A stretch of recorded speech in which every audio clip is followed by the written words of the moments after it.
Pues buenos días a todos. Eh, Estamos todos aprendiendo un poquito de cómo vivir un mundo virtual aquí hoy con algunos problemillas de eso, pero bueno, hay problemas más grandes ahora y la verdad es que esta cuarentena pues ya sabemos todos que va a durar más de lo esperaba. La verdad que está alargando un poquito. Pero en primer lugar quiero desearos todos un feliz domingo de Ramos. Seguro que esto será la Semana Santa más rara en toda nuestra vida. Creo que procesiones solo vamos a ver en nuestra propia casa. Pero vamos a volver hoy a lo que es nuestra serie de mensajes del libro de Génesis. Antes de comenzar, solo quiero decir que vamos a ver 8 versículos hoy, si Dios quiere. Pero para mí han sido algunos de los versículos más difíciles de entender en toda la Biblia. Por lo menos son versículos un poco misteriosos. Hablan de hijos de Dios, hijas de los hombres, gigantes de Dios, que se arrepiente, o sea que muchas cosas raras. Por lo menos era algo extraño, raro para mí, pero a lo largo de esta semana estudiando ese pasaje, creo que por fin entiendo este pasaje y de hecho estoy muy animado a compartir el significado con vosotros. Es una alegría enseñar la Biblia, realmente. Entonces voy a leer, si tienes una Biblia a la mano, voy a leer Génesis capítulo 6, versículos 1 a 8. Génesis 6, 1 a 8. Dice así la palabra de Dios. Aconteció que cuando comenzaron los hombres a multiplicarse sobre la faz de la tierra, y les nacieron hijas, que viendo los hijos de Dios, que las hijas de los hombres eran hermosas, tomaron para sí mujeres, escogiendo entre todas. Y dijo Jehová, no contenderá mi espíritu con el hombre para siempre, porque ciertamente él es carne, mas serán sus días 120 años. Había gigantes en la tierra en aquellos días, y también después que se llegaron los hijos de Dios a las hijas de los hombres, y les engendraron hijos. Esos fueron los valientes, que desde la antigüedad fueron varones de renombre. Y vio Jehová que la maldad de los hombres era mucho en la tierra, y que todo designio de los pensamientos del corazón de ellos era de continuo solamente el mal. Y se arrepintió Jehová de haber hecho hombre en la tierra, y le dolió en su corazón. Y dijo Jehová, rayaré de sobre la faz de la tierra a los hombres que he creado, desde el hombre hasta la bestia y hasta el reptil y las aves del cielo, pues me arrepiento de haberlos hecho. Pero Noé halló gracia ante los ojos de Jehová. Oramos. Padre, gracias por tu palabra, que es luz para nuestro camino, es vida para nuestra alma. Y Señor, pedimos que en el día de hoy sea inspirada por tu Espíritu, Señor, que tu Espíritu haga la obra de aplicar, Señor, tu palabra a nuestra vida. Así que podamos acercarnos más a ti, conocerte mejor y a nosotros mismos también. Porque oramos en el nombre de tu Hijo, Jesús. Amén. Bueno, la semana pasada apenas mencioné lo que es el coronavirus, porque quería tomar un descanso del tema, ¿no? Pero hoy, en esta semana, en este pasaje, veo que lo que vemos en el coronavirus, en esta enfermedad COVID-19, nos da una imagen tan poderosa de lo que también, de cierta manera, podemos ver aquí en capítulo 6 de Génesis, que quiero volver a esta imagen, ¿no? Y quiero empezar con esta pregunta. ¿El coronavirus, cómo empezó este virus, no? Bueno, sabemos según los médicos y estudiosos, que empezó con una persona comiendo un alimento infectado, ¿verdad? Y desde ahí se extendió probablemente a la familia de esta persona y luego a su pueblo y a la provincia de Wuhan, China, y luego desde ahí a todo el mundo. Y cuanto más se ha propagado esta enfermedad, más desastre y horrible han sido los efectos en todo el mundo, ¿no? Pero es interesante porque, por lo menos para mí, al principio esta enfermedad parecía algo de menos importancia, ¿no? Algo lejano, de ahí, de China, limitado, no muy importante para mi vida. De hecho, recuerdo leyendo sobre este virus, creo que en enero, a los finales de enero, y realmente nunca pensé que llegaría aquí a España. Y luego leí sobre algunos casos que estaban empezando en Madrid, creo que a principios de marzo, pero como no hubo ningún caso aquí en Granada, pues no estaba demasiado preocupado por eso, ¿no? De hecho, yo me acuerdo que el jueves, antes de que empezamos la cuarentena, estuve en una reunión con algunos, bueno, con Eddie, yo me acuerdo hablando con él sobre el virus, y me acuerdo comentando de que, bueno, ya es que creo que no es un virus muy grave porque no es muy mortal y tampoco hay ningún caso aquí en Granada. Ahora, 2 días después, empezamos la cuarentena y el mundo cambió, ¿verdad? Y me hizo pensar si tan solo pudiera retroceder en el tiempo, ¿no?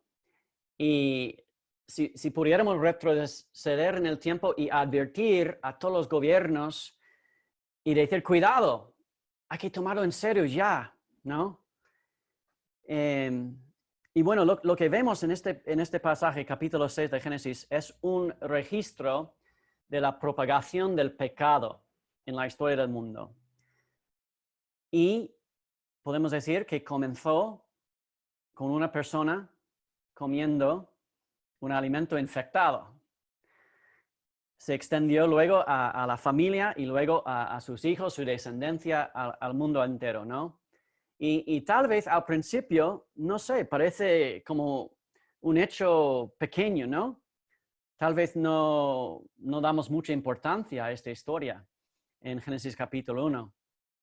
Y no sé, tal vez también los descendientes de Adán y Eva tampoco le daban mucha importancia. Pero lo que no se dieron cuenta fue que el pecado estaba extendiéndose por todo lado, por todo el mundo. Y lo que vemos aquí en esos versículos de capítulo 6 es que ya, llegando solo a capítulo 6 de Génesis, primeros capítulos de la Biblia, ya el pecado se convierte en pandemia, ¿no? Y está causando ya daños terribles en todo el mundo, hasta provocar el juicio de Dios. Y si pudiéramos, ¿no?, retroceder en el tiempo y advertir a Adán y Eva y a sus hijos y decir, cuidado, toma en serio el pecado, porque si no va a llegar un desastre global, ¿no? Así que vamos al pasaje para ver estos orígenes del pecado. Versículos 1 a 3 dice, aconteció que cuando comenzaron los hombres a multiplicarse sobre la faz de la tierra, les nacieron hijas que, viendo los hijos de Dios, que las hijas de los hombres eran hermosas, tomaron para sí mujeres, escogiendo entre todas. Y dijo Jehová, no contenderá mi espíritu con el hombre para siempre, porque ciertamente él es carne, mas serán sus días 120 años. Y la primera cosa que quiero destacar en estos primeros versículos, dos cosas. Primero, vemos en el primer versículo lo que debería haber sido una bendición, es decir, la multiplicación de la raza humana, el nacimiento de hijos, se convierte precisamente en maldición. Porque en Génesis capítulo 1 y versículo 22, como parte de la creación, la bendición original de Dios, en versículo 22 de capítulo 1, y Dios los bendijo diciendo, fructificad y multiplicaos, y llenad las aguas en los mares y multiplíquense las aves en la tierra. Esta palabra fue hablada a Adán y Eva. Es decir, que era parte de la bendición de Dios. Este mandato de procrear para extender realmente el reino de Dios en toda la tierra, llevar el orden, la paz, la armonía al extremo del mundo. Pero en cambio, ¿qué vemos en capítulo 6? Vemos que ciertas personas, en versículo 2, nombradas hijos de Dios aquí, están tomando mujeres para sí mismas y eso provoca una reacción de juicio de Dios. Dios dice en versículo 3 que va a retirar su espíritu y poner una limitación de tiempo a los seres humanos. Pero ¿qué significa todo eso? Porque para mí esos versículos al principio eran muy misteriosos. En primer lugar, ¿quiénes son estos hijos de Dios? ¿Quiénes son estos hijos de Dios? Yo leí para deciros, yo leí 4 comentarios distintos para preparar este mensaje, y en estos 4 comentarios de fidelidad hubo 3 conclusiones distintas. Así que los voy a dar mi conclusión, mi pensamiento, y si no estás de acuerdo no pasa nada. Tenemos libertad, ¿no? Todavía puedes venir a la iglesia, ¿vale? Si no estás de acuerdo conmigo.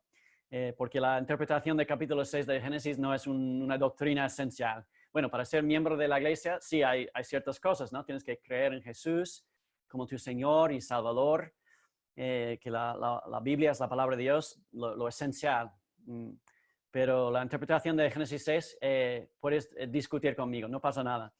Pero la primera cosa que yo hice en preparar este mensaje es buscar esta frase, hijo de Dios, en un diccionario, ¿no? Una cosa básica. Y en un diccionario fiable de mi país, se llama Merriam-Webster, dice lo siguiente, que hijo de Dios tiene 3 significados, se puede ver en la pantalla. En primer lugar, hijo de Dios puede ser usado esta frase como un ser sobrehumano o divino, como un ángel. O segundo, refiere a un rey o mesías divinamente designado. O tercero, puede ser una persona establecida en el amor de Dios por promesa divina. Eso es lo que entendemos como cuando decimos que nosotros, por fe en Cristo, somos hijos de Dios. Pero aquí en Génesis capítulo 6, los eruditos, los académicos, los estudiosos dividen en 3 escuelas de interpretación sobre este pasaje. Y sorpresa que sus 3 posiciones son exactamente estas 3 definiciones de Webster. La primera interpretación es que los hijos de Dios, eso significa refiere a los seres, a algún tipo de seres angélicos. Bueno, podemos decir demonios en este caso, ¿no? Que descendieron del cielo y tuvieron relaciones sexuales con mujeres. De hecho, parece un poco raro esta interpretación, pero era popular entre algunas tradiciones antiguas, judías, y también entre algunos escritores cristianos primitivos. Sin embargo, yo no estoy de acuerdo con esta interpretación. ¿Por qué? Porque creo que pensar en los hijos de Dios como seres celestiales o angélicos, eso probablemente es resultado más por la influencia de mitos paganos del antiguo Medio Oriente que por la Biblia. Ya sabemos, bueno, si has estudiado un poquito de los mitos griegos en la escuela, sabes que hablan de muchos dioses que no son tampoco dioses con una ética muy elevada, ¿no? Y en muchos casos los dioses tienen relaciones sexuales con humanos, ¿no?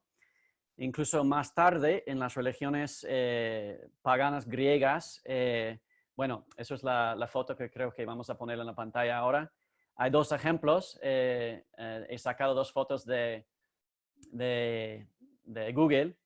Las dos fotos que, bueno, antes estaba en la pantalla, no sé si se puede volver a ponerlo, pero uno era Venus, perdón, porque este mensaje no es para hijos pequeños, pero a la derecha tiene un cuadro famoso de la diosa Venus, y a la izquierda el hombre ahí con alas es el dios griego Morfeas, ¿no? Y son dos cuadros mostrando, ¿no?, este tipo de mito, ¿no? Pero yo creo que no hay evidencia en la Biblia para respaldar esta perspectiva. No solo eso, pero más adelante en el mismo capítulo vemos que el juicio del diluvio de Dios es contra los seres humanos, no contra los seres espirituales. Entonces parece ser que es por algo que han hecho los seres humanos. Además, en versículo 3, Dios dice específicamente carne, Él es carne, ¿no? Eso significa ser humano, ¿no? Carne, no sería un ser espiritual. Y finalmente, estoy en contra de esta interpretación porque Jesús mismo enseñó que los ángeles no se casen y tampoco tienen relaciones sexuales. Por ejemplo, en Marcos capítulo 12 y versículo 25, Jesús dijo, porque cuando resucitan de los muertos, hablando de los seres humanos, los creyentes, ni se casarán ni se darán en casamiento, sino serán como los ángeles que están en los cielos. ¿Ves que Jesús mismo dice que los ángeles no tienen relaciones sexuales? Entonces, tenemos que pensar en otra opción. ¿Quiénes son estos hijos de Dios? Porque mucho de nuestra manera de interpretar el pasaje depende de cómo entendemos eso. Están pecando, eso tenemos claro, ¿no? La segunda interpretación de la frase hijos de Dios es que esta frase significa reyes terrenales que tenían poder. Y esta interpretación sí tiene un poquito de apoyo bíblico, porque en otros lugares en la Biblia usan la frase hijo de Dios para referirse a un rey divinamente designado. Por ejemplo, podemos mirar en Salmo 2, cuando el salmista, hablando del rey de Israel, dice en versículo 7, yo publicaré el decreto, Jehová me ha dicho, mi hijo eres tú, yo te engendré hoy. Bueno, eso también tiene un significado mesiánico, ¿no? Pero en primer lugar está hablando del rey de Israel. También en segundo libro de Samuel, capítulo 7, versículos 12 a 14, Dios dice, cuando tu vida llega a su fin y vayas a descansar entre tus antepasados, yo pondré en el trono a uno de tus propios descendientes. Eso es la palabra de Dios a David. Y afirmaré su reino. Será él quien construya una casa en mi honor y afirmaré su trono real para siempre. Yo seré su padre y él será mi hijo. Hablando del rey Salomón, ¿no? Bueno, también tenía un significado mesiánico en este caso. Pero de todos modos, lo que podemos ver de estos hijos de Dios, si son reyes terrenales, en capítulo 6 de Génesis, volviendo a capítulo 6, es que están abusando de su poder. Están denigrando el matrimonio y tratando a mujeres como si fueran propiedad, ¿no? Llevando, dice en versículo 2, tomaron para sí mujeres escogiendo entre todas. Llevando a mujeres incluso para formar sus harenes, ¿no? De mujeres. Bueno, es una interpretación muy posible y también vemos ejemplos de esto más adelante en la Biblia, ¿no? Cuando gobernantes, reyes terrenales como Faraón o incluso el rey David aprovecharon de su poder, abusaron realmente de su poder para escoger mujeres, ¿no? Y abusar de ellas. Por cierto, quiero parar un ratito y preguntar, ¿eso es algo que sucede hoy en día?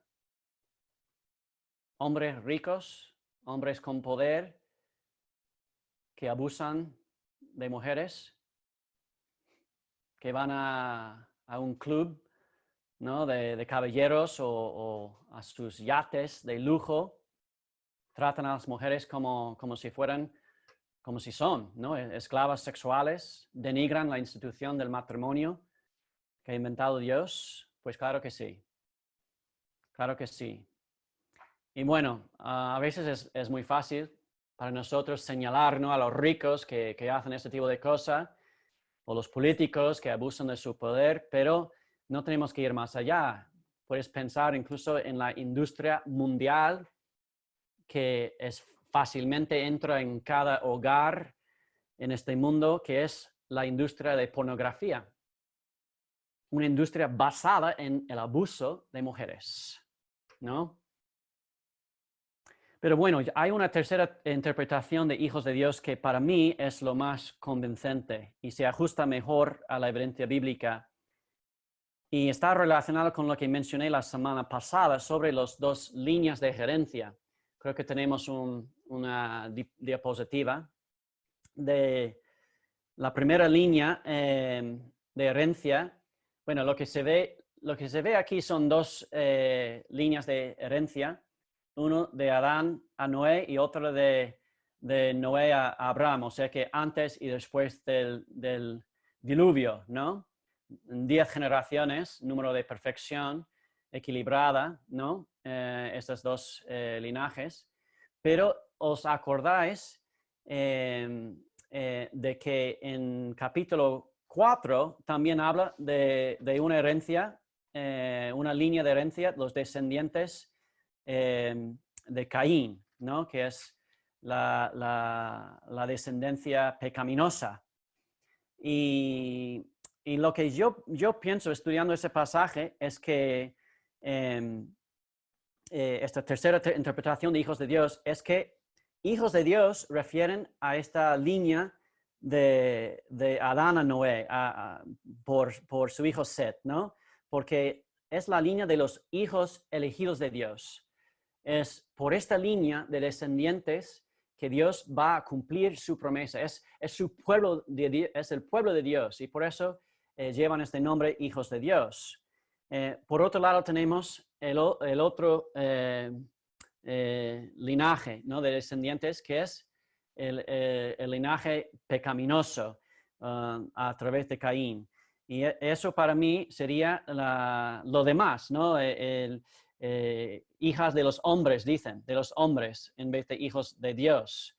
Entonces, si eso es la interpretación correcta, el pecado principal en este caso sería que el pueblo de Dios, los hijos de Dios, los descendientes elegidos por el linaje de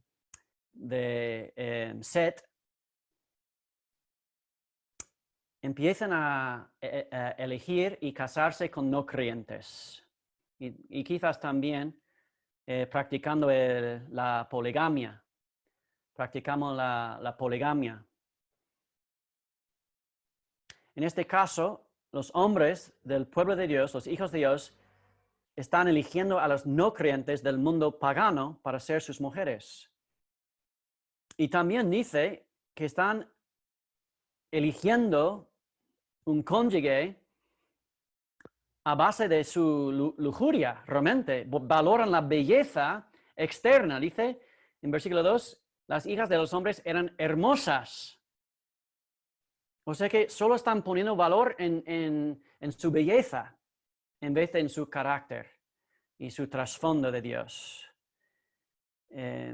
parece que también están comenzando a practicar lo que es la poligamia, ¿no? Siguiendo el ejemplo, por cierto, de Lamec, el hijo el séptimo hijo de Caín, ¿no? Este más malvado que mencioné la semana pasada, siguiendo su ejemplo de coger varias mujeres en lugar del plan de Dios para el matrimonio, que es una mujer y un hombre fiel y para siempre.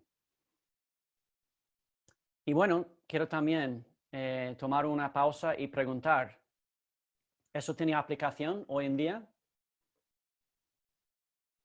¿Tú conoces a algún creyente que se haya alejado de Dios, tal vez por un novio o una novia, un no creyente? Es muy común, ¿no? Yo en mis 20 años como pastor, yo he visto esta historia repetida una y otra vez, ¿no? He visto incluso a muchos jóvenes muy animados en su fe, creciendo en Cristo, y de repente fríos, ¿no? Dejan de asistir a la iglesia, dejan de estudiar la Biblia, y en muchos casos ni tengo que preguntar porque ya lo sé, ¿no? La causa, y me da mucha pena, me da mucha pena.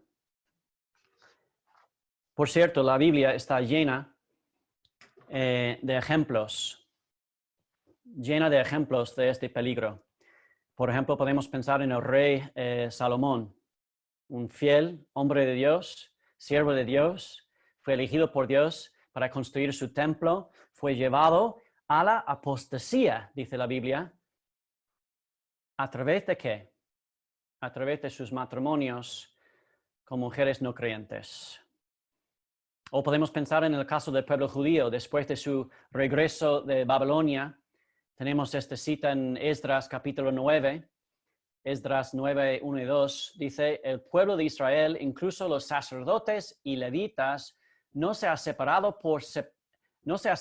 de los pueblos vecinos, sino que practican las costumbres abominables de todos ellos, es decir, de los cananeos, hititas, fereceos, jebuseos, amonitas, moabitas, egipcios y amorreos. Esos son todos los pueblos alrededor, pueblos paganos del pueblo de Dios. De entre las mujeres de esos pueblos han tomado esposas para sí mismos, para sus hijos, mezclando así la raza santa con la de los pueblos vecinos. Y los primeros en cometer tal infidelidad han sido los jefes y los gobernantes. Bueno, en el Nuevo Testamento también tenemos advertencia, ¿no? Dice en 2 Corintios, capítulo 6, y versículo 14, no os unáis en yugo desigual con los incrédulos, porque qué compañerismo tiene la justicia con la injusticia, y qué comunión la luz con las tinieblas. El pastor escocés del siglo XVII, Mateo Henry, escribiendo acerca de este mismo pasaje, dijo lo siguiente, comentando sobre Génesis capítulo 6. Cuando se trata del matrimonio, los creyentes deben mantenerse dentro de la profesión de la fe, porque más pronto el malo corrompe el bueno que el bueno reforma al malo. Bueno, para resumir, estos hijos de Dios, hombres del pueblo de Dios, ¿qué están haciendo? Bueno, abusando a las mujeres, tratándolas como propiedad, denigrando el matrimonio, valorando la belleza más que el carácter, buscando relaciones con no creyentes. Y ahora en versículo 3 vemos la respuesta de Dios. Vemos la respuesta de Dios a todos esos pecados de los hijos de Dios. Dice Dios, voy a retirar mi espíritu, no contenderá mi espíritu con el hombre para siempre. ¿Y cómo entendemos eso como creyentes? Bueno, sabemos, ¿no?, que en Cristo tenemos el regalo del Espíritu Santo y si somos creyentes de verdad, es un regalo que tenemos para siempre. Por otro lado, es cierto que cuando estamos voluntariamente pecando, el Espíritu de Dios de cierta manera lucha con nuestra conciencia. El Espíritu de Dios contienda, ¿no?, a través de convicción interna, a través de palabras de otros hermanos y hermanas. Esta lucha, ¿no?, de intentar convencernos a volver a Dios, arrepentirnos y buscar su voluntad en nuestra vida. Y también es cierto que si resistimos su espíritu con intención, apagando, ignorando el Espíritu de Dios, pues llega el momento en que Dios dejará de contender con el hombre. Hermanos, ten cuidado de este momento. Ten cuidado, porque es un lugar muy peligroso. Cuando el Espíritu de Dios deja de comunicarse contigo. Porque cuando eso sucede, puede que estamos al borde del juicio de Dios en nuestras vidas. Sin embargo, vemos aquí que Dios es misericordioso. Porque incluso ha llegado este momento cuando todo el pueblo de Dios está pecando y ignorando a Dios, resistiendo al Espíritu de Dios. Sin embargo, dice que Dios no juzga de inmediato a estas personas, porque dice en versículo 3, porque ciertamente él es carne, mas serán sus días 120 años. Yo entiendo eso como una muestra de la paciencia de Dios, que Él les va a dar otros 120 años de arrepentirse antes del diluvio. Eso es como entiendo eso. Porque parece que desde este momento hasta el diluvio son 120 años. Entonces, aunque están pecando, aunque están resistiendo al Señor, aunque están al borde de peligro, pues Dios les da más tiempo. Eso me hace recordar en 2 Pedro, el epístolo de San Pedro, 2 Pedro, capítulo 3, versículo 8 y 9 dice así, mas, oh amados, no ignoréis esto, que para el Señor un día es como 1000 años y 1000 años como un día.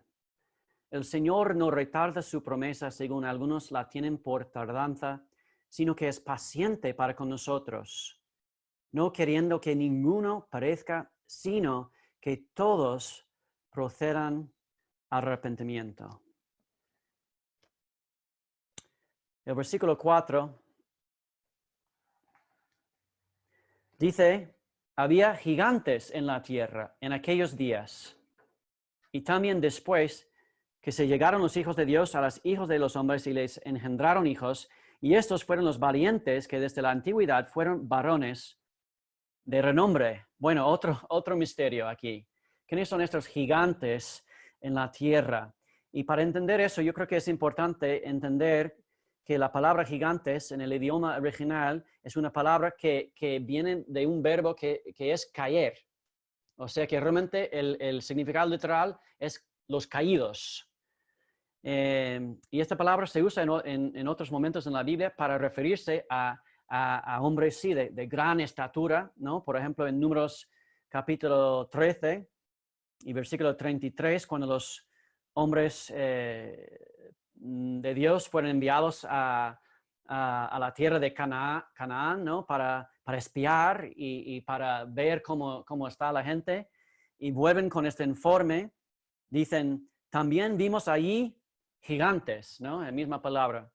Hijos de Anac, raza de los gigantes, éramos nosotros, a nuestro parecer, como langostas. Es decir, que esta palabra significa gigantes en el sentido literal de tamaño, pero también esta palabra puede significar gigantes en el sentido de un enemigo que miedoso, ¿no? Un enemigo que parece grande a tus ojos, ¿no? Que intimida, ¿no? a una persona. O sea que la reputación, ¿no? de esta persona. Y creo que aquí en versículo 4 es más, tal vez en este sentido, se refiere a la reputación malvada y poderosa de estos hijos de Dios, porque dice en la última frase, estos valientes eran varones de renombre, ¿no?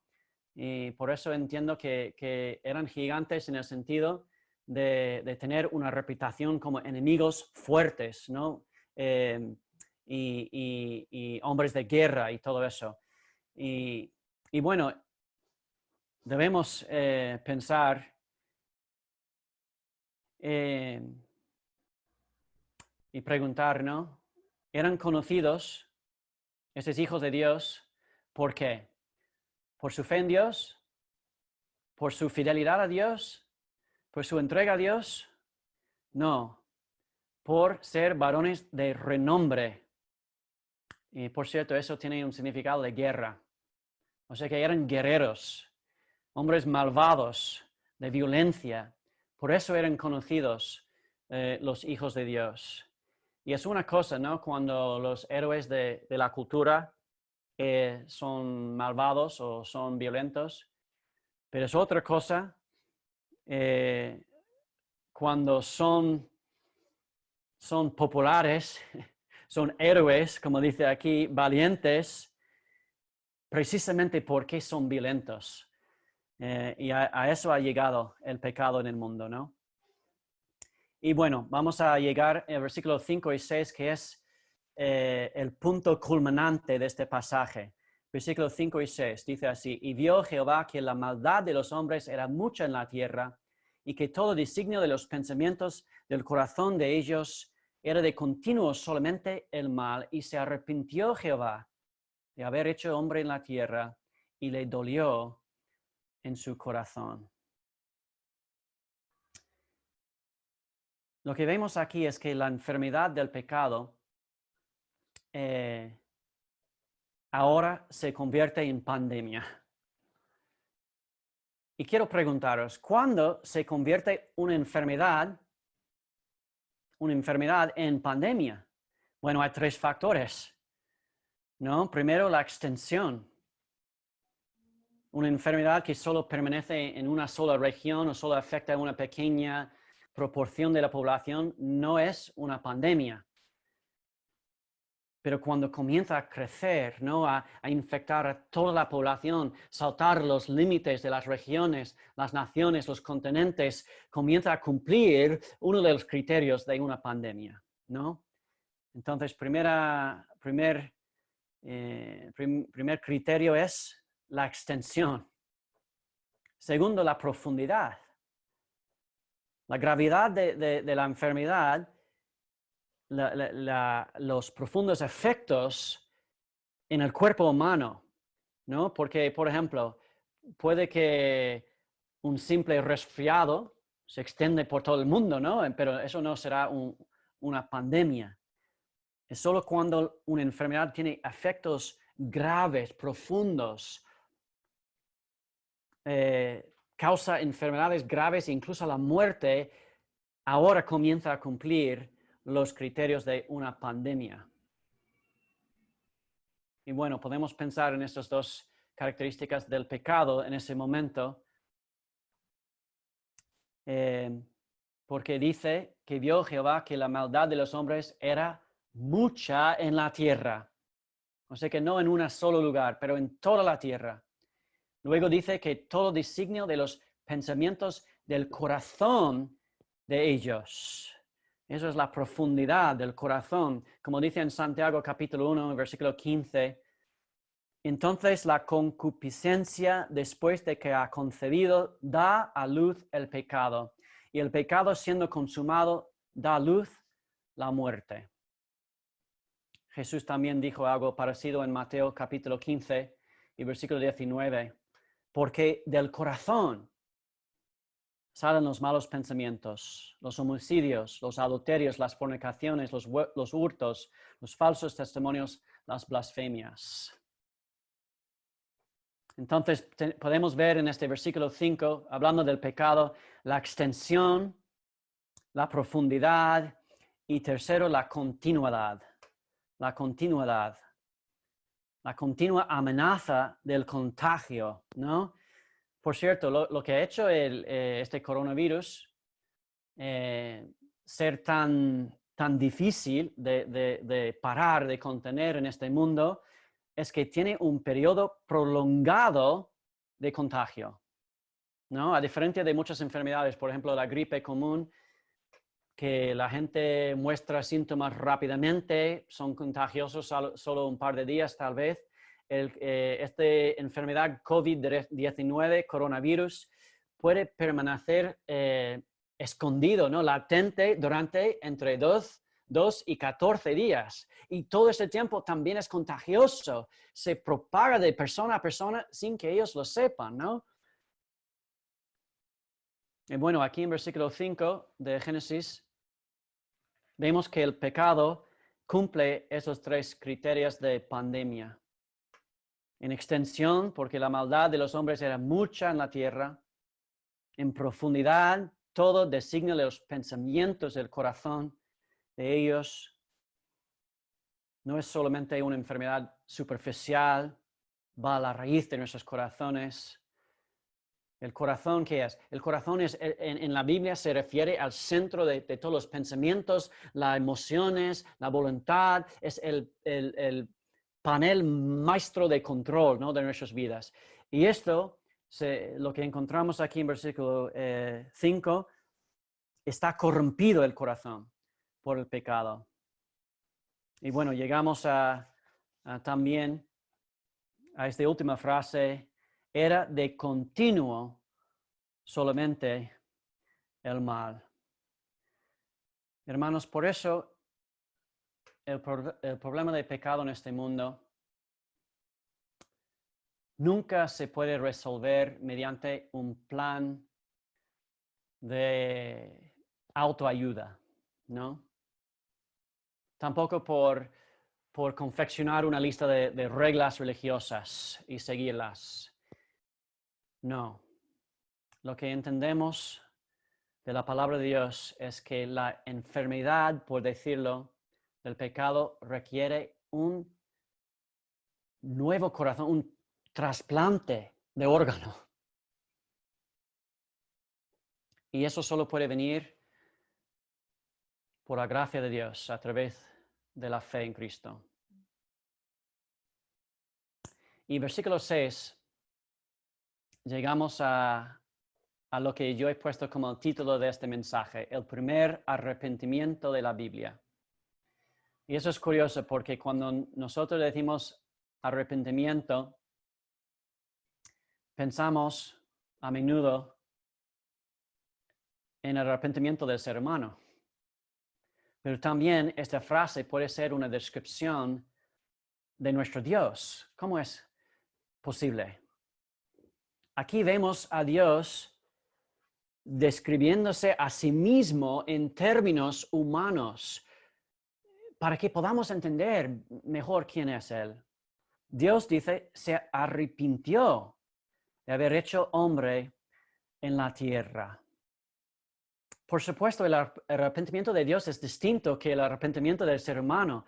No es que Dios ha pecado, no, Dios es perfecto, sin mancha, justo, pero tampoco es que el arrepentimiento de Dios es un cambio de opinión, porque también sabemos en toda la palabra de Dios que nuestro Dios es inmutable. Entonces, ¿cómo entendemos este arrepentimiento de Dios? Y quiero deciros lo siguiente, que nuestro Dios inmutable siempre está dolido por el pecado. Siempre se arrepiente, siempre cambiará sus planes de hacer el bien si las personas persisten en su pecado.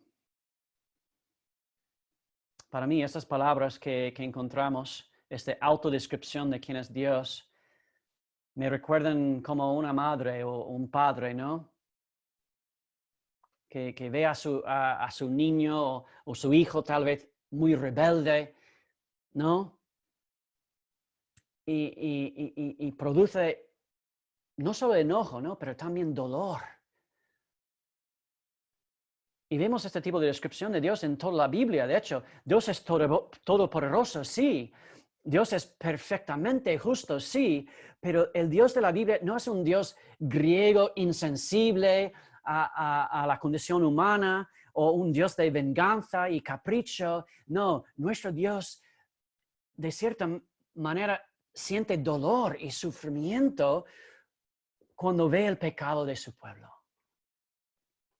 Cuando ve el desorden que hemos traído a este mundo, cuando ve la enfermedad y la muerte de sus hijos. Y vemos este tipo de descripción de Dios en toda la Biblia. En Isaías 43, capítulo 24, dice que Dios es cargado y fatigado con el pecado del ser humano. Dice en Ezequiel, capítulo 6 y versículo 9, que Dios es quebrantado de corazón ante el pecado de este mundo. Dice en Zacarías, capítulo 12 y versículo 10, dice, tengo la cita, derramaré sobre la casa de David y sobre los moradores de Jerusalén espíritu de gracia y oración, y mirarán a mí quien traspasó y llorarán como se llora por un hijo unigénito, afligiéndose por él, como quien se aflige por el primogénito. Y no sé si tú ves a Dios en esa manera.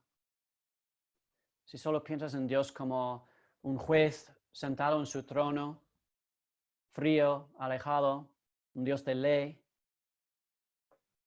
O entiendes Dios como está descrito en la Biblia, un Dios que siente hasta dolor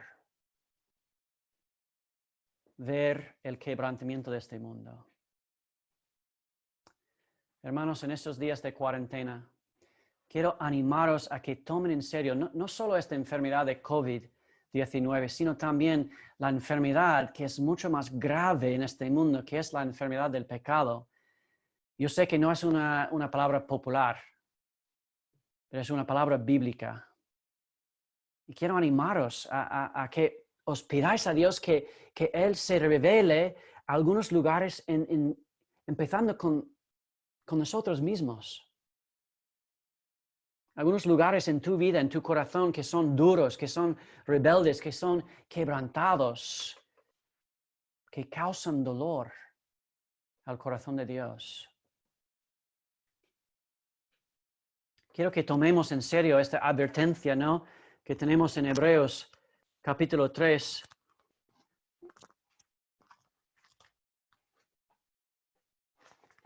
Hebreos capítulo 3.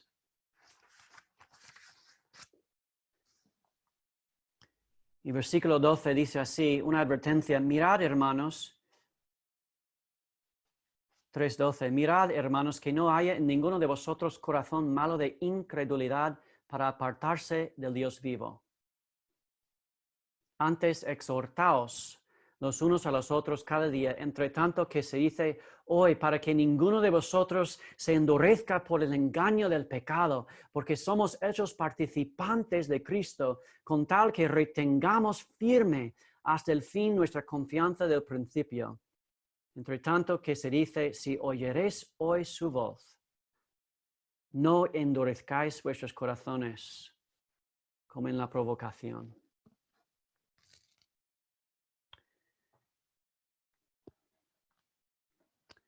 Quiero animaros no solo a reflexionar en tu propia necesidad de Dios, en tu propia necesidad de arrepentimiento, pero también de ir más allá y pedir a Dios que le sane. Que pidas a Dios que te sane. Pide a Dios que obra en tu corazón, que te brinde perdón por cualquier cosa que ha lastimado a Dios, que te da la fuerza para intentar otra vez romper un patrón pecaminoso en tu vida, para pedir a Dios que Él ponga una brida en tu lengua, ¿no? Para que te haga una persona que camina con Dios cada día por su gracia. Y hermanos, eso es la buena noticia que encontramos en el último versículo de este pasaje, versículo 8. Dice, pero Noé halló gracia ante los ojos de Jehová. No importa